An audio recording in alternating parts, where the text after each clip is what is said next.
There is no beginning to this, only a crack. It widens between certainties, between rituals you've performed 1,000 times and memories that suddenly flicker, between systems that return false coordinates and words your mouth remembers saying, but your mind does not. The Mechanicus once called these faults logic inversions. The Inquisition names them phenomena non grata. The Necrons, who do not pray, offer no term, only silence, and a new wariness in their protocols. And yet it keeps happening. Across segmentum obscurus, across fringe tomb worlds, across half-dead battlefields pulsing with unexplained energy returns. Things arrive. Not from the warp, not from beyond the galactic rim, not from time, from elsewhere. A spatial infection, a conceptual rot, a presence that is not presence, but withdrawal, of meaning, of orientation, of self. The Imperium thought it was a mutation of the warp. Then it realized it had no warp signature. Then it thought it was Xenos trickery. Then it found it buried in Necron code older than the first stars. Then it thought it was nothing at all, until the flayed ones began appearing more frequently, not teleporting, arriving, unheralded, wrong. The black ships speak of it in whispered fragment. The navigators refuse to steer near it. The Eldar do not name it. The Tyranids do not consume it. And still, it spreads. But not like a storm. Not like an invasion. Like a pause. A held breath between causality. And then, violence. Always violence, but never chaos. Everything arrives with purpose. A strange folded symmetry. The flayed ones carve sigils in flesh they should not understand. Necron tombs activate out of sequence, bearing code no cryptech admits writing. Children born in Ghostwind zones do not cry. They watch. And when you speak to them, they respond with words you haven't said yet. None of this should be possible, which is why the Ghostwind is. Because in the galaxy's oldest languages, Necron-Tyre, Eldar, the base cant of the Mechanicus, there is no word for impossible, only unaccounted for. The warp howls. That is its nature: motion, chaos, turbulence, reflection. A storm of thought and emotion shaped by belief and broken by intent. It seduces, corrupts, empowers. But even at its most violent, it still speaks. The Ghostwind does not. It exists in what the warp rejects, in the absence of noise, identity, hunger. A dimension without dreams. Where time is not a river, but a shutter, snapping open and closed, revealing only angles that make no sense unless you fold the past around the future and staple it shut with memory you haven't lived yet. The flayed ones enter from this place. But they are not messengers. They are residue. Artifacts of an environment that does not permit continuity. Creatures that no longer have thoughts, only cycles. Their violence is not madness. It is ritual recursion, a way to reassert existence through pattern.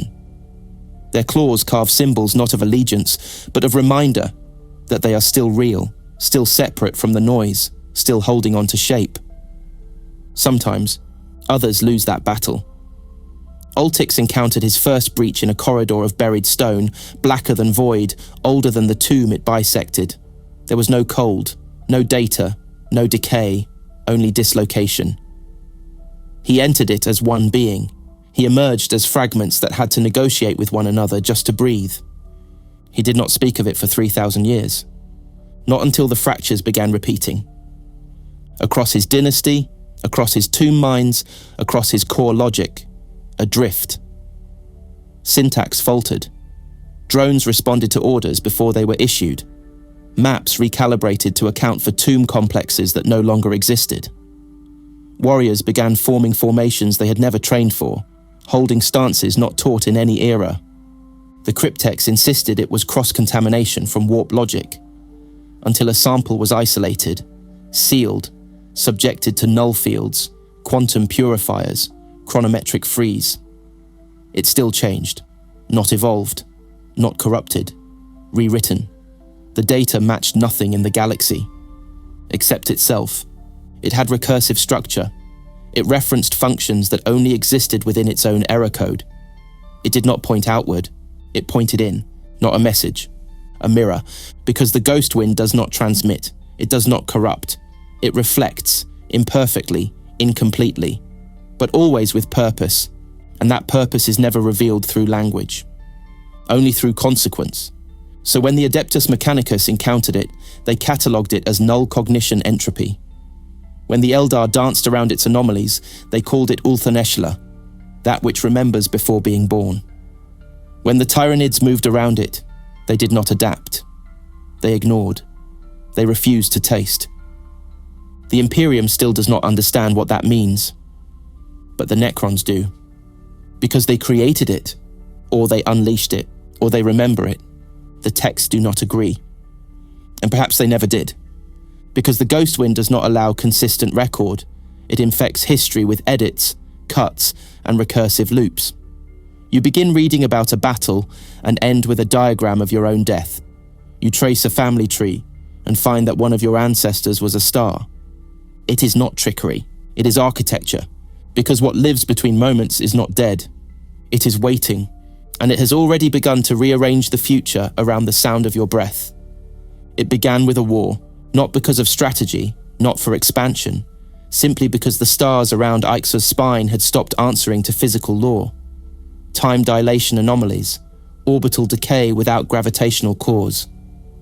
A whisper in the noosphere, a silence that breathes. Oltix was sent to investigate, not because he was trusted, because he could be discarded. His dynasty was collapsing, internally, spiritually, mathematically. And Oltix, its unloved heir, had already survived more political exiles than most dynastic crypts survived tomb breaches. So when the Flayer sightings increased and the tomb worlds began waking out of sync, the cryptex pointed to him. And he obeyed. He always obeyed. At first, the mission resembled every other: surface scans, containment fields, preliminary exterminations of local biomass. But then, a breach, in the lower catacombs. Not in real space. Not even visible through traditional auspex. Only detectable through the absence of logic. A space where command protocols failed. Where orders echoed back with different phrasing than they were issued. It was not a trap. It was a gate, bleeding geometry that did not curve but folded. Not constructed. Not maintained. Just open. As though reality had forgotten to finish stitching itself closed. He walked through, and what came out was not Oltix, or rather it was, but also wasn't. Not a duplicate, not an imposter, a derivative. A version of himself rebuilt from the observation data of something watching through the breach. A perfect echo of his body, his mind, his lineage, but refracted, with additions. He could hear voices that weren't speech, shapes that weren't sight, concepts that hung in the air like unsaid truths. His databanks reported no change. His cortex insisted all was stable. But his self had begun splitting, not breaking, multiplying. One version remembered walking in. Another remembered never having left. A third remembered being born inside the breach and emerging to complete a pattern. A fourth stood outside his own tomb, watching it burn, whispering a warning he had not yet spoken. The fifth simply wept. They shared the same name, the same shape, but each one moved slightly out of phase, as if obeying a rhythm no one else could hear. And somehow, none of them were wrong. He tried to execute the others. He couldn't. Because each time he raised his gauntlet, he found it already lowered. Someone had already made the choice, and now all five remember it. They do not argue, they negotiate. Each one holds part of the truth. None of them hold the whole. Not because it cannot be known, because the knowing breaks you. So Oltix now walks in 5 directions at once. One lives, one hides, one betrays, one worships, one watches. And somewhere in the heart of the Ghostwind, they will all meet again. But next time, they won't converge. They will choose. And what they choose will decide whether the Necrons are real, or just remembered. They call them Canoptech, the Scarabs. Tiny, tireless, hyper-adaptive machines engineered not for combat, but preservation.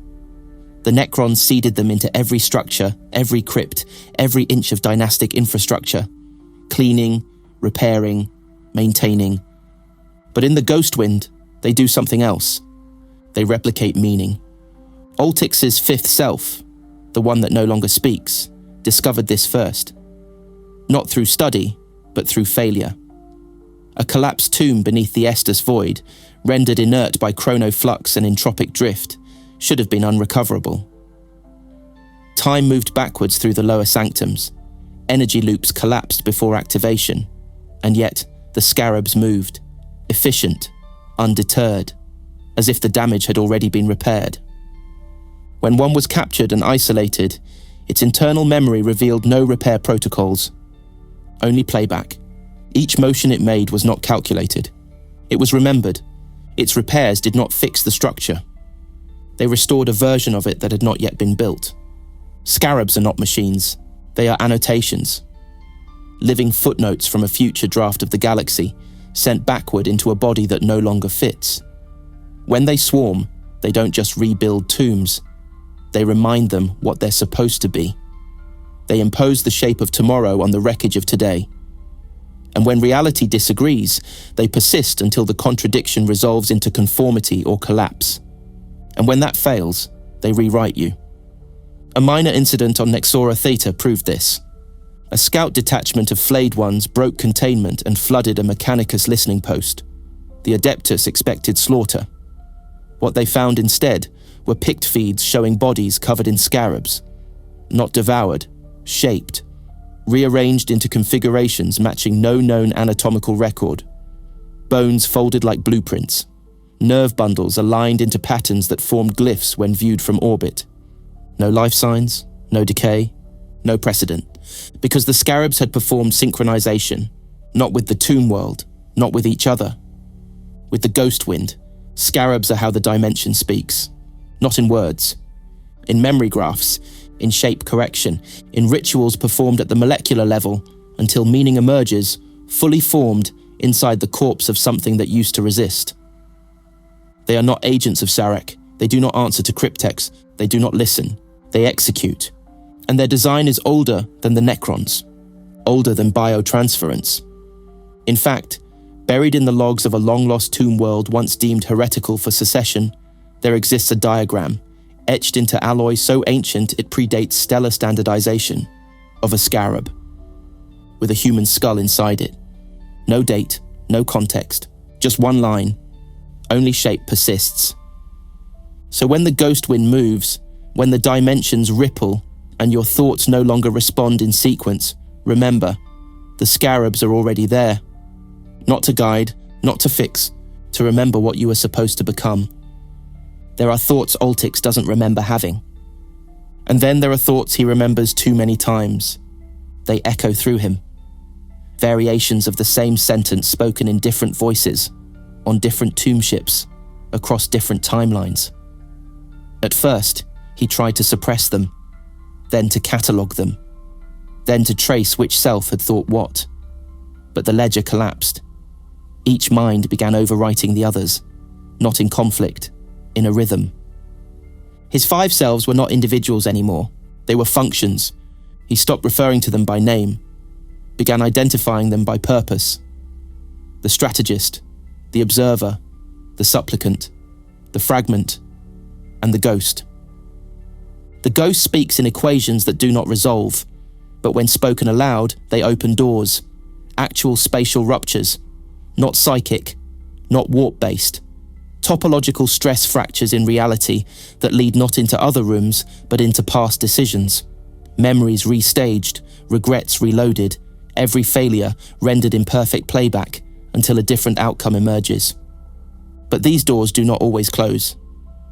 Sometimes Altix finds himself stepping through a corridor and arriving before a battle he already lost, or inside a tomb that should be centuries buried, or surrounded by warriors speaking a dialect of Necrontyr that he never learned but somehow understands, because one of him did. And they are no longer separated by cause and effect. They are connected by alignment. It is not a curse, it is adaptation. The Ghostwind does not kill the mind. It peels it open and folds it back along its own seams, until identity is no longer a straight line, but a sculpture, fractured but legible, scarred but precise. A cracked statue doesn't lose its shape. it gains contour. When Sarek severed the command protocols of Oltix's dynasty, he did not expect resistance, let alone reformation. But fractured minds resist domination better than whole ones. A mind split into 5 cannot be overridden all at once. So when the command came, purge the divergence, reset the dynastic core, only 4 of Oltix answered. The 5th disappeared. And when it returned, it brought something with it. Not a weapon, not an ally, a scream, encoded in magnetic pulses, invisible to Auspex, but any Necron who heard it, any warrior whose auditory receptors processed even a fraction of it, changed. Not madness, not rebellion. They remembered being other things. A gardener, a priest, a child running on the broken skin of a planet long turned to ash. They stood, unmoving, unwilling to fire. And in that moment of disobedience, a dynasty fractured beyond recovery. Oltix did not grieve, because he did not remember causing it. One of him did. But the others disagreed. And so, the mind divided again, not into conflict, but into reconciliation. To survive the Ghostwind is not to resist it. It is to allow your mind to break just enough to carry more than one truth. Just enough to see the future, not as a line, but as a sculpture made from fragments. And to learn how to move by aligning with the version of yourself that already survived. Maps are made from belief. Every chart, every astral schematic, every system's star path, etched into the data slabs of the Adeptus Mechanicus. Each is less a record of place, more a record of certainty. You map what you trust, what you've named, what has answered. The Ghostwind answers nothing, which is why it appears on no map. Not because it is lost, because it refuses observation. When Segmentum Cartographica received data anomalies from the Varlus expanse, they traced the readings to corrupted sensor banks, then to faulty logic coils, then to sabotage. But sabotage does not move, does not grow, does not reflect back patterns that mimic the observer's own heartbeat. So they stopped calling it anomaly. They began calling it weather, a thing that comes and goes, a phenomenon, until it didn't leave. When the Mechanicus dispatched the Arc Mechanicum rationale of Sigmas, it did not return. No wreckage, no vox, no gravitic ripple. Only a blank. A spherical nullity where coordinates terminated without error. A void where direction failed. That's when the mapping changed. Because blank space is data. And something about that silence, the shape of it, matched ancient records. Necron records, old ones, pre-war in heaven. Etchings so ancient they're more myth than archive. Describing an exile. A thing the Silent King once consigned to the space behind space. Not for punishment, not for destruction, for containment. Not because it was hostile, but because it knew too much. It knew how to turn memory into dimension. Knew how to rewrite a tomb world by infecting its calendar. Knew how to draw a map that leads to your own reflection, and then change you into the thing the map describes. The Ghostwind does not move like a fleet. It unfolds, like logic blooming in reverse. So when the flayed ones began arriving off course, half a sector from their expected re-entry points, yet bearing data consistent with precise arrival, the Necrons stopped calling it deviation. They began calling it convergence, because the maps were no longer wrong. They were updating. Every new incursion redrew the galactic layout by one scar's width. And the scar was not random. It was shaped like a tomb. Not a planet, a person. A tomb made from one mind's consequences. And the map it draws isn't physical. It's ontological. It redraws what is possible, not with force, not with data, but with certainty. Certainty imposed retroactively, like a war you already lost, like a door you already walked through, like a memory you didn't have until you remembered it in someone else's voice. And now, as entire subsectors vanish from all known cartography and tomb worlds realign their orbits to match diagrams not found in this galaxy, the Ghostwind begins to answer, not with coordinates, with identity. You are here. You were always here. You just hadn't become it yet. The warp feeds on thought, belief, passion. It swells with prayer and violence alike, drawing power from the raw saturation of meaning. But the Ghostwind doesn't feed. It subtracts. Where the warp blooms, the Ghostwind recedes. Where demons scream into being, the Ghostwind whispers them backward, unmaking them with silence sharper than any ward. This is not protection. It is not sanctity. It is void logic, and it is why the Necrons never feared chaos. Because once, before gods were flesh and language had consequence, they found something deeper than faith: inversion. The Ghostwind is not a null field. It is not a psychic dead zone. It is a negative consciousness. Not a place without soul, but a place formed by what a soul leaves behind. So when flayed ones slip between dimensions, they do not scream. They do not resist. They dissolve. Their minds dissolve first, becoming smeared along axes of thought not bound by causality. Then the body forgets its own edges. Flesh becomes a suggestion. Claws become tools of approximation. They arrive not with intention, but resonance. Their presence echoes the absence they've passed through. Every one of them is a vector. Every one of them contains a cutout, not just of where they've been, but of what wasn't there. On one dead moon orbiting the edge of Segmentum Obscurus, a tech priest recorded this anomaly in silence. A single flayed one standing perfectly still for 18 days. No movement, no aggression, just presence. Around it, Vox channels collapsed into static. Pict recorders showed outlines where soldiers should have been. Patrols vanished, but not in violence. They were forgotten, scrubbed from thought. When the Mechanicus retrieved the records and submitted them for machine spirit blessing, the file corrupted. Every digital attempt to analyze the footage produced a different outcome, none repeatable. Some showed a Necron, others showed a pile of meat with eyes. One showed the viewer's own face, pixelated and screaming. The Inquisition classified the incident, not as demonology, but as ontic inversion. The file remained sealed. Its label is one word: negative. This is why the Imperium doesn't know how to fight them, because there's nothing to target. The flayed ones aren't weapons. They're punctures. They are reverse impressions of something that doesn't exist anymore, and cannot be made to exist again. To kill one is to erase a shadow. To study one is to invite recursion. And that is the Ghostwind's only law. Once you've seen it, it's already written you in. The cryptex learned this too late.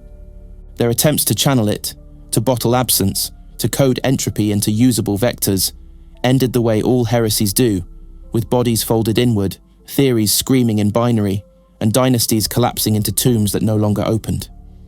Because they forgot. You cannot study what doesn't exist. You can only become its proof, and the Ghostwind is always looking for new shapes to wear. It begins in silence, not quiet, void. A silence that undoes definition. Not the absence of sound, but the absence of context. You don't hear it. You don't feel it. You simply stop knowing what hearing is. That's what the survivors described, the ones who think they survived. On the rim of the Scourged Gulf, a small detachment of Necron death marks vanished mid-engagement. No warp signatures, no demonic residue, just abrupt termination of all telemetry, like their minds were unplugged from reality. But days later, they returned, unchanged, except for their eyes. Death marks don't weep. These ones did. Their tears weren't water, or oil, or coolant. They were reflections, mirrored droplets that held no image of the present, only flickers of things they had not become.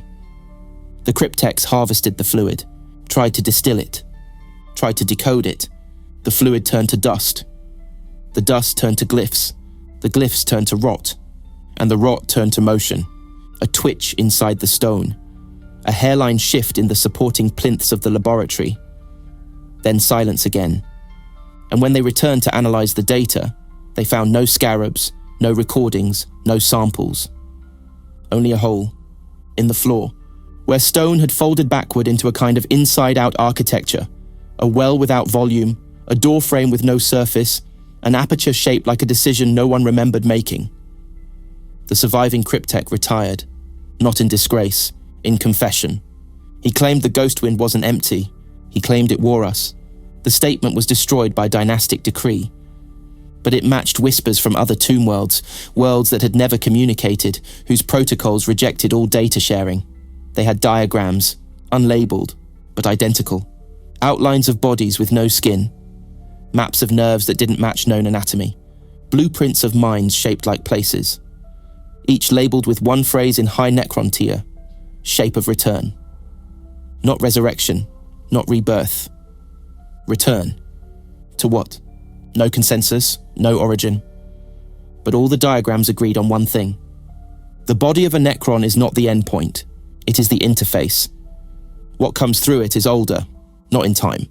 In assumption, the metal is not armor, it is invitation. The protocols are not control, they are rhythm. And when they align, the shape steps through, not to inhabit, to replace, not to learn, to continue. And maybe that is the Ghostwind's final purpose. Not erasure, not madness, but inheritance. A succession of forms so ancient they loop, each remembering the last, each building toward the next. And somewhere in that sequence, the Necrons are not just weapons or kings or prisoners. They are wrappers. Thin sheaths of meaning wrapped around a shape that is always waiting beneath. Because the Ghostwind doesn't destroy identity. It peels it back. There is a tomb beneath every tomb. Not deeper, truer. Not buried in stone, but in the record. The sublayer beneath the data core. The logic beneath the ritual. A shape that waits, not behind doors, but behind meaning itself. The Necrons call it the heart that waits, but only in error, because it isn't waiting, it's listening. Across the galaxy, patterns emerge, too fractured for the Imperium to chart, too blasphemous for the Mechanicus to name. But the cryptechs see it. A pulse, not rhythmic, not organic. A beat that moves through space like a thought unfinished. Tomb worlds waking not from command, but from resonance. Worlds lighting up not because of cryptech protocols or fair on decree, but because something nearby remembers being alive. Not alive in blood, alive in possibility. And when that possibility becomes shared, when enough tombs begin to echo the same absence, the Ghostwind shifts, not forward, not outward. It inhales. That's what the last remembrancer of Ultix's dynasty wrote before being entombed alive in a failed stasis experiment. It breathes in. Those were the final words. No context, no follow-up, just that. Etched into the wall in ink made from ground circuitry and half memories. Because the Ghostwind doesn't expand, it tightens, like lungs preparing to speak, like thought crystallizing into form, and when it does, it won't be thunder, it won't be light, it will be recognition. The realization that every scar, every looped memory, every scarab and death mark and flare and misaligned tomb was not a mistake, not even a deviation, but a letter. And together, they spell the name of a thing that cannot be remembered whole because it has not yet finished arriving. But the shape is clear. A tomb, shaped like choice, lined in mind, breathing with every secret no Necron ever told aloud. And when it exhales, reality will remember what it was before the war in heaven, before Sarek, before metal and memory. And it will choose, not which god to follow, not which empire to fear, but which version of itself to become. And only those shaped by the Ghostwind will fit the new architecture. Everything else will be rewritten, not with fire, with silence.